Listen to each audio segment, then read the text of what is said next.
Welcome to Making Metrc Easy, presented by Outlaw Technology. I'm Hans Dietrich. And I'm Brie Oaxaca, and each week we speak with companies in the trenches of the seed-to-sale process. Today on our show, we are super excited to have a team from Bask Incorporated, a vertically integrated cannabis company on the south coast of Massachusetts. We've got Chappy, or Chapman Dickerson. He goes by Chappy. He's the CEO and founder, also known as the Grand Poobah of Bask.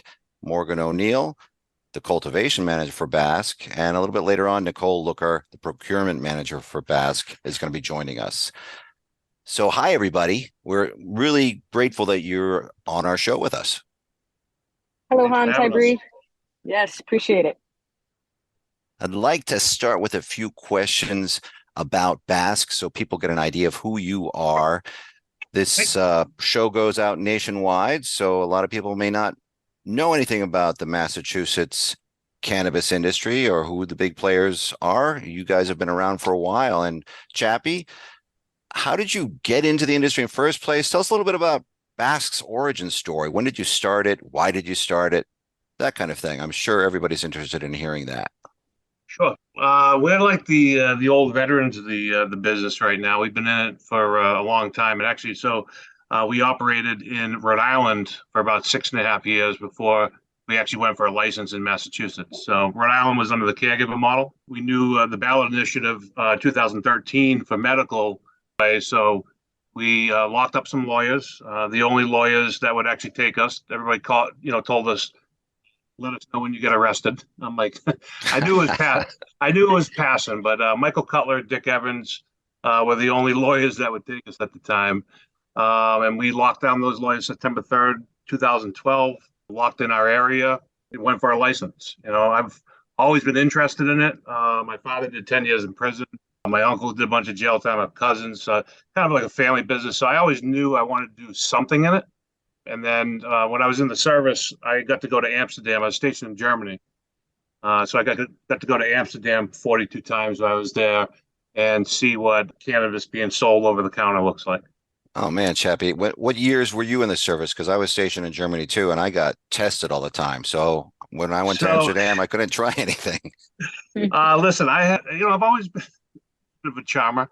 I had it pretty good until one of my NCOs left, and then I ended up failing a urinalysis on my way out. But I was in from 1997 to 2001, and I was in Germany from 99 to 2001. Either testing got a little bit more lax, or you just had a really great relationship with your NCOs. I had a really great relationship, and I got to tell you, like I said, I got a little trouble for failing urinalysis on my way out, but man, I had a great time. It was the freest I've ever been in my life. It was awesome. It was awesome. I look back on that time very fondly. So, how is business going for you guys now in Massachusetts? I know you're going to be opening a second dispensary soon. Tell us a little bit about what you already have going. So business is going pretty well. And even in the market atmosphere for Massachusetts, we're still doing well. My storefront in Fairhaven, we have a medical and rec store there for sales. I can't complain. For a small town, we're still very busy. Even with the pressure, we have a couple of other dispensaries that open. We have one opening in Fairhaven probably in the next month, and then there's another competitor opened in New Bedford right now. But we haven't really lost any patients or consumers. We're still holding strong there. Then we have a processing and cultivation site in Freetown, also known as, it's actually a Sonnet, but a Sonnet is a town in Freetown. And then we are building out right now. We should be complete in October in Taunton, Massachusetts. So hopefully we'll be opening in November there. So Chappy, when did you open your initial cultivation site? We originally started in Fairhaven, 2017. So it's been a while. So we were there for a few years, and then we moved to a larger location because we were doing everything under one roof in Fairhaven, retail and cultivation. We knew it wasn't going to be big enough. It wasn't going to keep us in the game for long. And we identified a parcel in Freetown with American, and we moved into a greenhouse. We went from indoors to a 30,000 square foot greenhouse in Freetown. And then Morgan, when did you join the company? So I joined Bask in February 2019.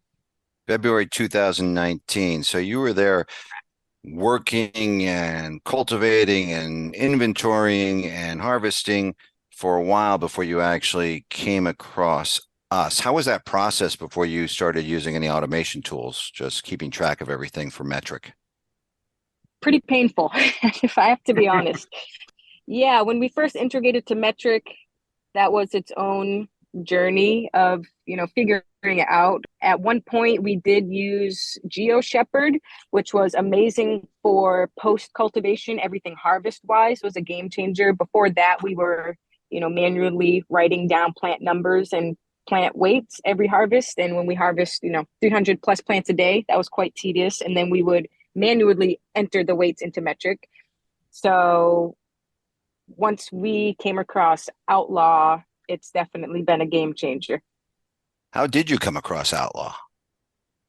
Actually, about 2 years ago, we had the wonderful Cannabis Control Committee come in for an inspection. And every time they ever came in, I would always ask them what type of RFID readers they were using. For a while, they refused to hand over that information, but luckily 2 years ago, they told me that they weren't using it yet, but they had heard about Outlaw. I'm assuming went online, found a contact, got in contact with you, Hans, and here we are 2 years later. I think we have 2 or 3 handhelds, and we use your OG harvest system as well.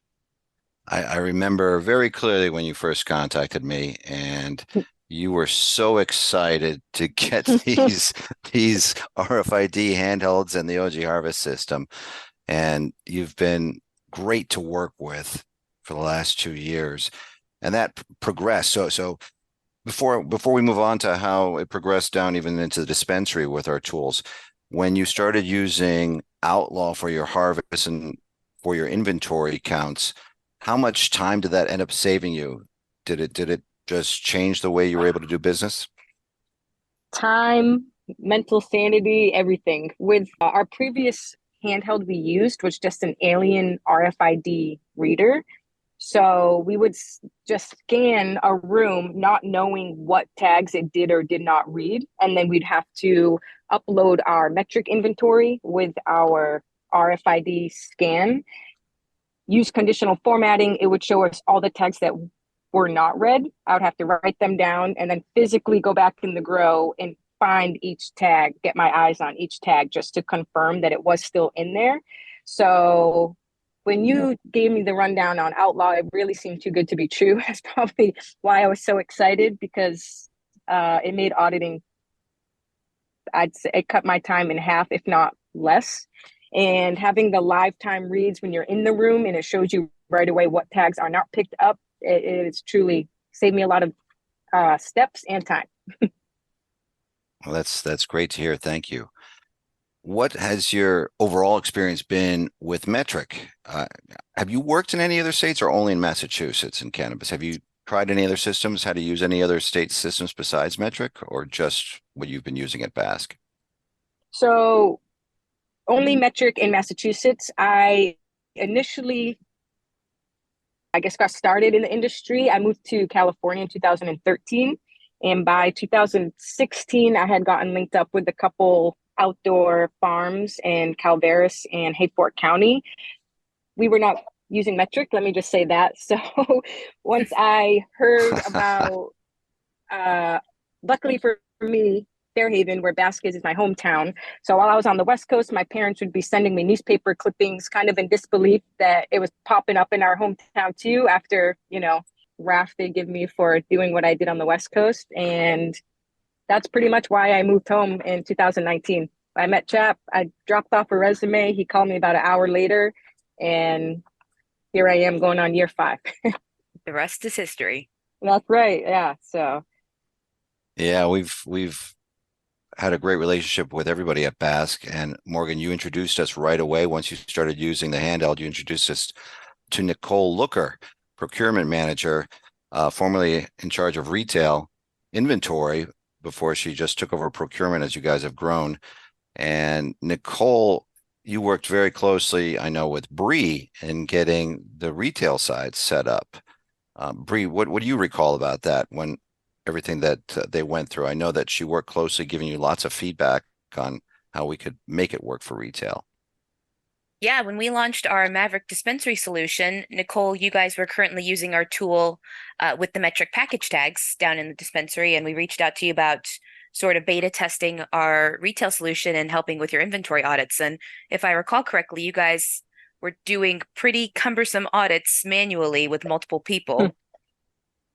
Yes, the audits probably took like 3 hours. A lot of, like, kind of what Morgan said, trying to find these tags that weren't getting picked up, or pulling reports from Metrc and just trying to format it correctly to figure out if we have all the tags, and if we don't. It's been great. It was a great change. That's awesome. And now you guys are even using the tool to count your finished goods, comparing against Dutchie, correct? Mm-hmm. Yep. And I know the audits that you used to do before you had the Metrc. I don't remember all the details because Bree was much more involved with that, but you had inventory accounts. I'm going to let you talk about it because I wasn't there. I remember you gave us a lot of good feedback, Nicole. You were saying, yeah, we had 2 people doing it this day, that day, and now we're doing it this. Do you remember all that? Can you recall that for us? Because we use your information basically to make changes and upgrades and add new features to Metrc. Well, before we were using it, it took 3 to 4 people we would come in 3 hours before we would open. So that would give us barely enough time to try and get counts. And then we would basically spend the rest of the day comparing to Metrc to figure out if everything was actually correct. And then with the Metrc, it made things so much easier. It was basically just pulling everything in, and we could just do the scan and it would compare it right there for you in a spreadsheet. But I mean, there wasn't too much that you guys didn't get the first time around. I know that there was a couple of things here and there, but even from just the jump, it saved us so much time and people that we only take, I think, like maybe an hour now with 2 people. That's awesome. And that's one piece of feedback we've gotten from a lot of customers is, they use the tools upstream with the Metrc plant and package tags. They get the great time savings on those automatic RFID audits, using the tools with that instant comparison to your Metrc quantities. And of course, we wanted to bring that down to the folks in the dispensary. So, I'm glad to hear that it's been working well for you guys and that the team seems to be liking it. How's been the ease of use of it? As you guys bring on new team members into the dispensary, do people seem to pick up on it fast? Do they like it? What's been your experience? Yeah, fairly quickly. We've had the same couple of people doing it since the start, and then we've brought in probably 2 or 3 more people and trained them on it. And usually within, the first or second audit, they know what to do. They don't really need any help trying to figure it out anymore. So it's very user friendly and just great all around. You don't need a degree to use it. No. Anybody can use it. On that note, I want to ask Morgan the same thing. How easy is it for you people to use the handheld and the OG Harvest in cultivation and processing? I agree with both Chapman and Nicole. I could hand it to someone right now with a quick SOP and they could go have fun back there and audit in no time. Very user friendly. Well, that was our goal. We wanted to make it so with the OG Harvest, anybody who's ever done self-checkout at the grocery store or Walmart would be able to use this tool immediately. And with the handheld, same thing. We always say we've made our tools as stoner proof as possible because of the industry we're in. I want to shout out one of my favorite features is definitely your seek and find too. Thank you. How do you use that? What's your biggest thing that you use that for? So when we kill off plants, we collect the RFID tags in a bucket. And then once we do like the big end of the month audit, I'll throw them out when everything checks out. So obviously human error, once in a while, a tag is not properly killed off, but it ends up in that bucket. And by the end of the month, we'll have, 3/4 of a bucket filled. And I used to have to go through looking for tag after tag, just trying to find the right number. And now with seek and find, it's great that you can change your, search footage down to about 2 feet. And if I lay out all the tags on the counter, you can kind of just wave it above it and at least narrow it down to the pile it should be in. And yeah, that has been wonderful. So if the state were to suddenly change their entire system from using RFID tags, how would that change your day to day and your workload? If, say, everything was just barcode tags and you didn't have the ability to use RFID? So actually, when I started at Bask, I started February 2019 and we integrated Metrc May, June 2019. So I actually did do a couple audits with BioTrack and just barcodes, and it was painful and it never seemed like it was 100%. There was so much room for human error. But it was always 100%, just to put out. Always 100%, of course. But you didn't have the peace of mind, like with these scanners, you scan and it's right in front of you, like zero tags out. It gives you the peace of mind. Especially with us, we grow a lot of plants. Just in flower alone, we have about 10,000. So you could imagine how much of a difference that makes. So you are a Metrc fan. I cannot believe I'm saying this, but yes. Take it back. As I was a big fighter against Metrc for a while, but personally speaking, for cultivation, it's, pretty simple. What you do is what you enter. It's, I can't speak on inventory. They have a lot more product than we do. But yeah, Metrc is fine, and Outlaw honestly has made auditing kind of fun. When someone gets to scan, they look forward to it, and I never thought that would happen. So well, and Metrc helps standardize the playing field. Massachusetts, your industry there has been growing for quite a few years, and the market's getting a little tighter, and it helps to know everyone's playing by the same rules as far as regulations go. Definitely. Yeah, we talked earlier, Chappy, we talked earlier about shrinking margins and how you stay competitive in an industry like this, and particularly in Canada, in Massachusetts. And you're opening a new dispensary in Fairhaven, and I understand there's even a billboard with your face on it. So how are you staying efficient? How are you staying competitive when margins are shrinking? Massachusetts is holding its own, actually, when you compare it to other states. But how are you staying competitive in this industry? I got to say, one thing we're not doing is handwriting anything anymore. That's been a big change. I was just sitting here when we were talking about it, and I'm like, man, I can't remember.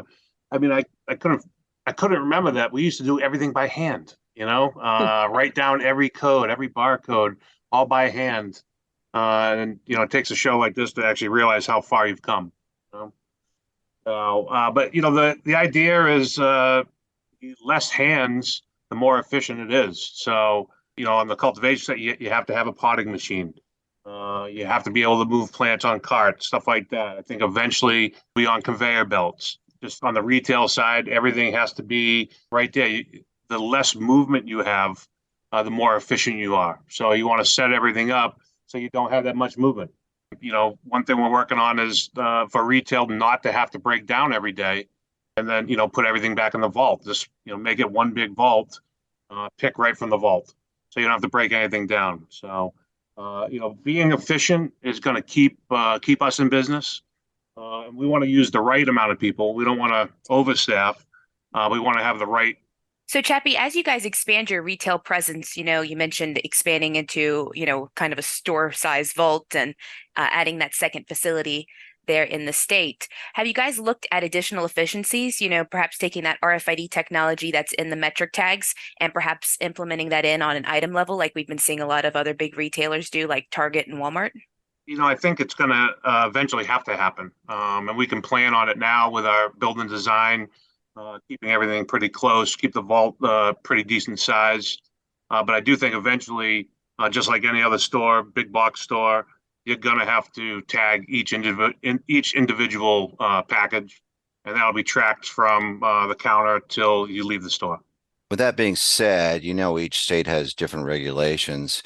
We have customers in Michigan retail stores, and they are tagging with our Metrc system their individual items at the item level, and they're able to do an audit in like 30, 40 seconds of all their flower product.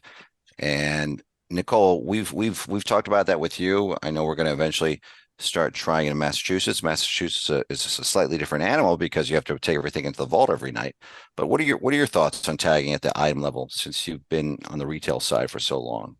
Yeah, I mean, I think it's a great idea. We already tag every item that comes into our facility, just to make it easier for us to track everything on a unit level. So, I mean, we're already doing it, so we wouldn't have to change much except getting the new tags with the RFID in them. And I think it would be amazing to have an audit done in less than a minute. Then you'd even be able to do seek and find, like Morgan likes to play with it, the cultivation side, which would be awesome. Yeah, that would be really great because I can't tell you how many times, when you have 30 pre-rolls on the menu and somebody wants one and they're like, oh, actually, never mind, I want this one. And they just, throw it back in, not realizing they put it in the bin next to it. So then the next morning when we're trying to find this one pre-roll, thinking, oh, no, it's missing. It's actually just in the bin next to it. Oh, I know your pain. I know Bree was interested in hearing more about your products and strains that you have, especially some of perhaps your unique ones that you've got in Massachusetts. Yeah, I'm very interested always to hear what everyone's favorite strain is. Well, I think a crowd favorite of mine and pretty much the whole state is Donny Burger flower, Donny Burger pre-rolls. It's a cultivar that we've been growing for a few years now, actually maybe more like 2 years. And, super potent, really great effects, and it's in. And Chappy, you mentioned that you have Donny Burger in about 100 different stores. About how many dispensaries can people find your products in throughout the state? Obviously in your own dispensary, but where can they find it? Pretty much everywhere, or certain areas of the state more prevalent than others? We've actually, we cover pretty much the whole state. With our partners, we have 1906, we have Howells, we have Harpoon Extractions as well, all manufactured at Bask in Freetown. We're in over 200 stores, so there's very few places you can go that you're not going to see a Bask product on the shelves. And another question regarding that, how can people contact you directly, like your social media sites? What's the best way for people to stay abreast of what Bask is up to? Best thing you can do is go to our actual website, which is cometobask.com. That's the easiest way. It has all our platforms on there. You can just click it and you'll be good to go.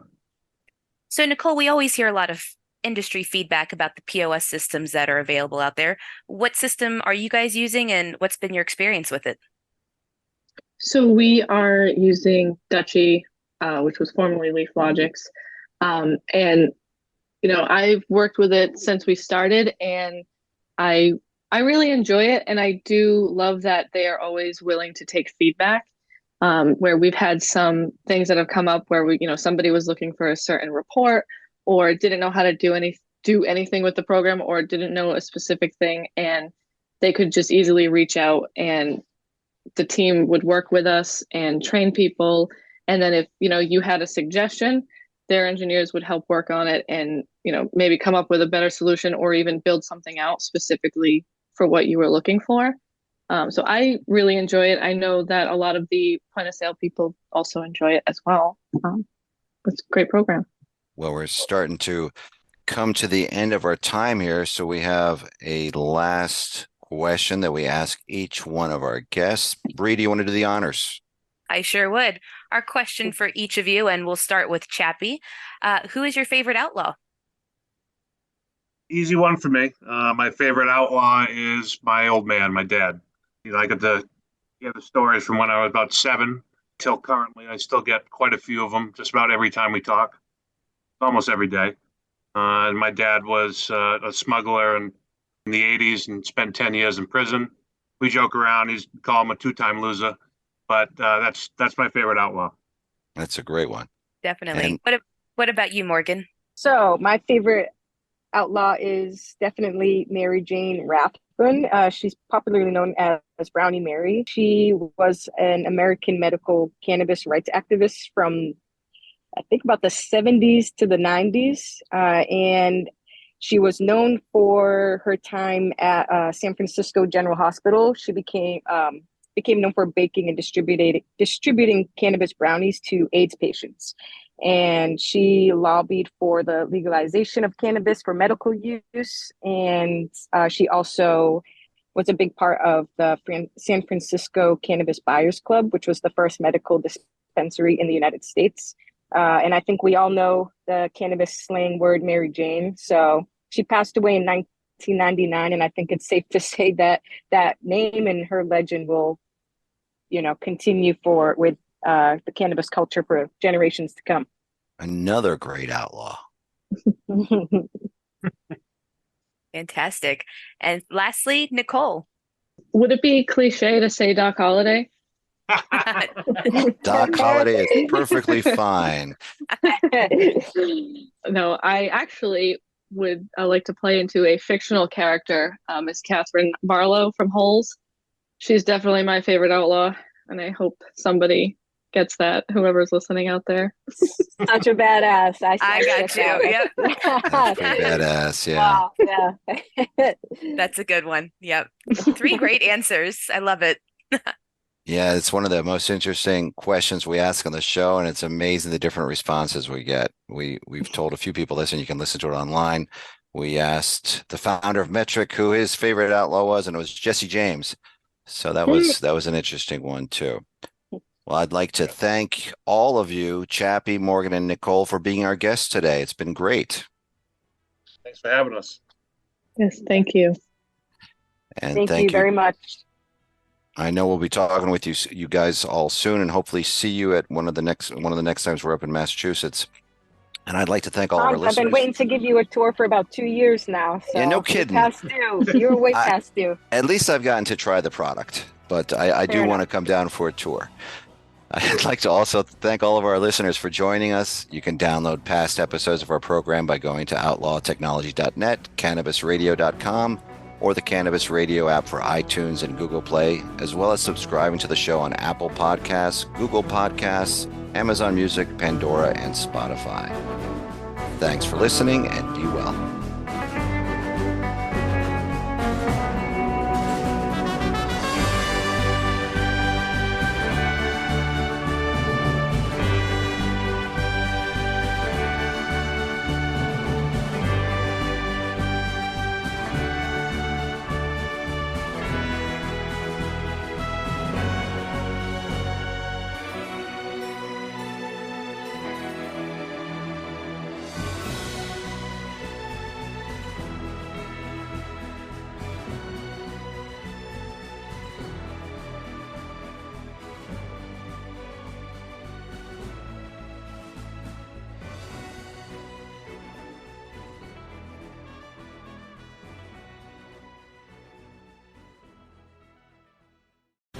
The opinions expressed on this CannabisRadio.com program are those of the guests and hosts and do not necessarily reflect those of the staff and management of CannabisRadio.com.